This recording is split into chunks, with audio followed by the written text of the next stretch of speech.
What's up guys, welcome to Supercars of London and day one of our epic road trip. I have arrived down at the Channel Tunnel. I am not the first one here, however. There are a few people here with a surprise that I was not expecting. Mr. JWW has come down in his Porsche GT3 and it's not silver. It's not silver, man.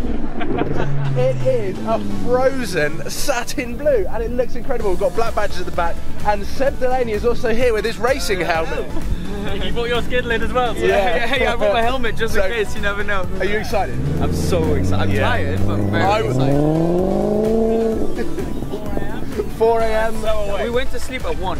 Oh my god. Look at the carpets.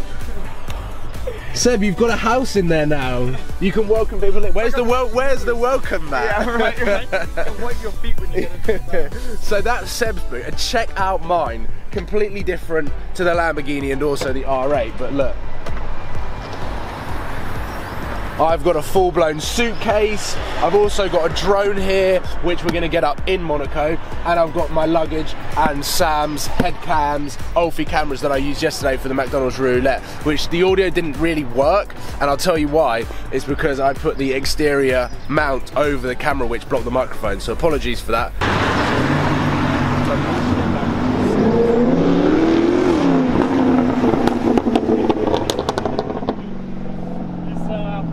Hey Seb? I'm just jealous. You're jealous? You got working aircon, working stereo system. Oh yeah, say what happened to your stereo system in your Lotus. So I've only got one working speaker out of like 6, so I can't hear anything. Plus with my exhaust, I don't have music in my car. So I'm going to be by myself without music for 14 hours. Well, luckily, I know how you feel because I had to endure that kind of with the Lambo, so. Can you put your radio next to your speakers when you play music? So I can hear music? Yeah, I can do that, yeah, and I'll just have an entire, yeah, exactly. Just hold the walkie-talkie down. Yeah, that'd be brilliant. Whoa, we are in France! And I really hope the audio is a lot better. We're using the skeleton shell for the interior shot, so I apologise. Paul, your car looks so fucking beastly following me. We've made it to France and I am excited. We have got a long drive ahead of us. We've got about 10 hours, so it is going to be a long one, but we've got plenty of time to talk about why I picked the Mercedes-Benz AMG GTS over some of the other cars, which arguably are technically more supercar than this.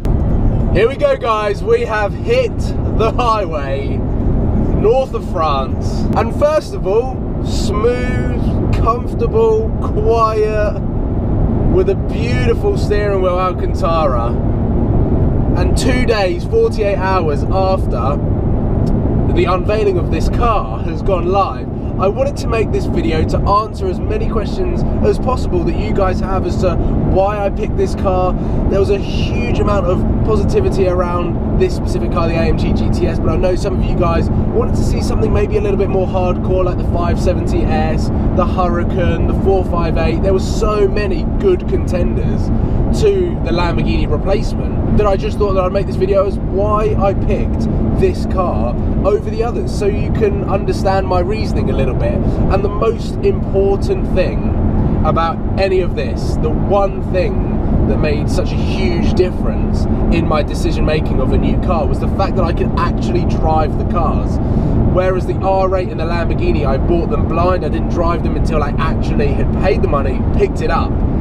This car, I was able to test and try before I buy, which is why I was so excited about actually collecting this car more than the others, because I knew exactly what I was going to get. I knew exactly what was going to happen when I picked the car up, and I know exactly how this car is going to perform on this road trip. And I have to say one word, it is going to be epic.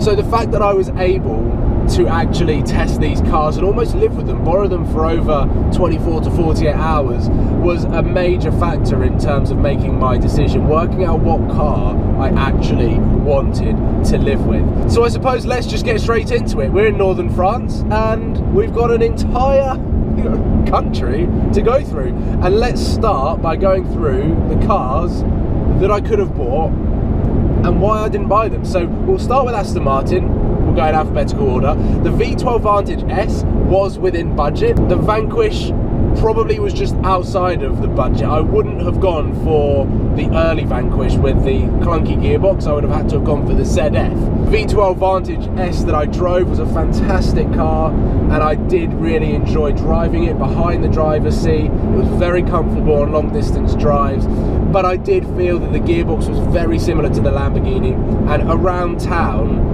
I think it would still have the same sort of problems or niggles that I felt in the Lamborghini. The other thing with Aston Martin is their fuel economy was absolutely horrific, and they're known for it. So I was testing them already knowing that it probably wasn't the best car suited for a road trip. Moving on down the list to Bugatti, because we're going in alphabetical order, they were out of my price range.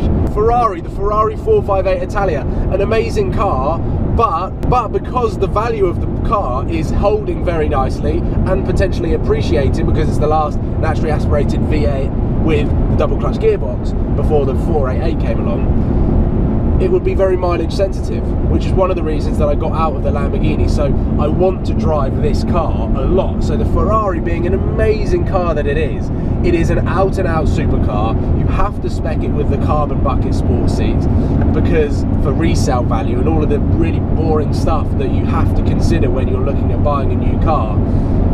The Ferrari 458 just unfortunately wasn't the right car to change the Lamborghini for. I think it's got some practicality elements to it. The 7-year warranty and 7-year servicing pack that you get with the 458 is definitely a pro, but unfortunately some of the other things that were involved with owning a Ferrari, just I couldn't see myself replacing the Lamborghini with the Ferrari 458. Let's move on to Lamborghini and the Lamborghini Huracan, the rear wheel drive, the Spider and the 610-4. Now all of these cars are arguably some of the best supercars out there. They are flawless. Lamborghini, unfortunately, just out of my price range, they are too expensive, and it's as simple as that. They are amazing cars, I do love them, but they are out of my price range. Let's skip back to Audi, because Audi I can kind of fit in with the Lamborghini Huracan, but I didn't pick that car for very different reasons. That car is flawless. It is one of the best supercar packages that you could possibly get. However, I did want rear wheel drive. And that car is so clinical and the Quattro system is so good that I just wasn't sure how much play I'd be able to have in that car. I actually went down to Watford Audi and spoke to them about doing a deal on an R8 V10 Plus, and I did drive one off camera. It's a fantastic car. I'd love to get behind the wheel and do a video on one. However, I knew they were going to depreciate. I knew they were going to fall off a cliff in the price, and the price that Audi Watford could give me would mean that if I took delivery of it 2 months ago, I would have lost 30 grand by now. And anyone with common sense knows that that is a bad move. And so here we go. Let's move on to McLaren, because arguably the most popular car alongside the AMG GTS that you guys wanted to see as the replacement to the Lambo. What McLaren are doing at the moment is they are building a brand as quickly as possible, which is why they are building so many cars so quickly. The 570 GT is also coming out very soon, but the waiting list was way too long, and I will be intrigued to drive that car, because if it's more refined, a little bit softer than the 570S, then I think it will be a very, very good car.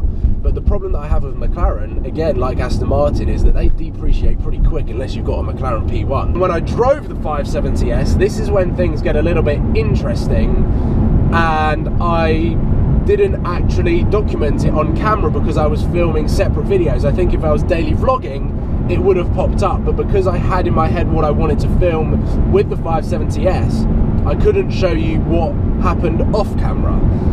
The McLaren 570S and McLarens in general, they are developing cars in the public eye. They are continually developing cars, they are always getting software updates, and they are developing cars right in front of us, which is an amazing experience. But the McLaren versus Mercedes have just got massive budgets. The cars are so well built.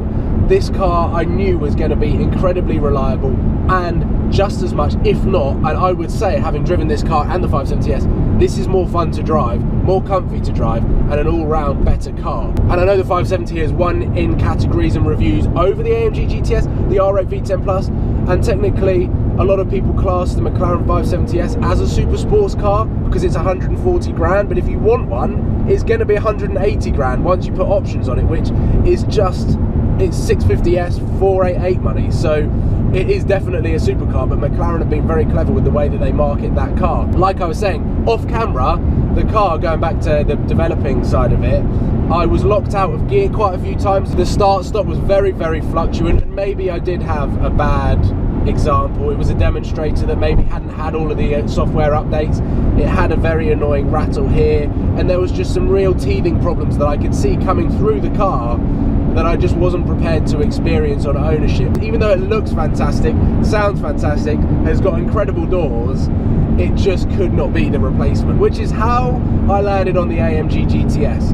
And no way did I make the decision based on all of the flaws on the other cars and thought, well, I just have to get the AMG GTS then. Over the last 6 months, I have progressively fallen in love with this car, and I just begun to fall in love with it. I saw more and more on the road. The way this car sits on the road, it's so wide, it's so low, it's so aggressive, and it's got a bit of an old school feel to it as well, with a long nose with the engine that sits in the front. I basically sit on the rear wheels, so I've got a fantastic feel of the rear wheels, which is really, really fun for me to just experience this car as a rear wheel drive car. AMGs are known for being absolutely phenomenal. They sound incredible. There are so many pros to absolutely zero cons that I have been able to find in this car. I've got 2 cup holders, a bottle of water, and a can of Monster, which I'm going to drink on this journey. And fundamentally, this was my favourite car out of all of the contenders. After driving them, this was the car that I wanted to buy. That is why this is the replacement to the Lamborghini. And again, I will say that even if you think that this might not be a supercar at the moment, wait till I'm finished with what I'm going to do to this car. Make sure that you're tuning in tomorrow. Please give it a thumbs up if you haven't already, and click subscribe as well, because this week, next week, and throughout the duration of